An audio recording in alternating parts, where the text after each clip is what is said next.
از مقدار کل تشعشعات خورشیدی که به زمین میرسه 30% به فضا برمیگرده و تنها 70% جذب زمین میشه که از طریق دریا، ابرها یا زمین خاکی قابل دریافته.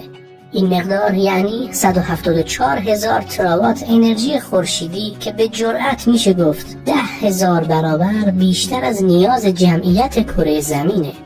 پس میشه امیدوار بود که روزی جهان به طور کامل به انرژی خورشیدی متکی باشه؟ در این ویدیو از پاراگراف به این سوال جواب میدیم و همچنین بررسی میکنیم که پنل های خورشیدی چطور درست میشن و چطور انرژی خورشید رو به برق تبدیل میکنن.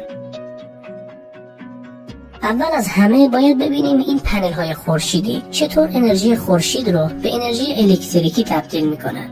صفحات خورشیدی از واحدهای کوچکتری به نام سلول خورشیدی تشکیل شدن.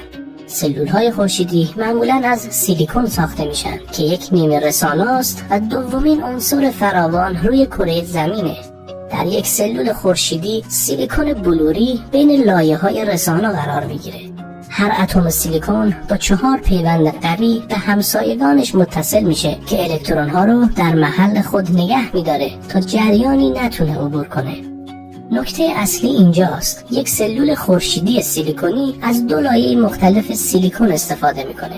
یکی سیلیکون نوع N که دارای الکترون‌های اضافیه و سیلیکون نوع P که حاوی فضاهای اضافی برای الکترون هاست که حفره نامیده میشه.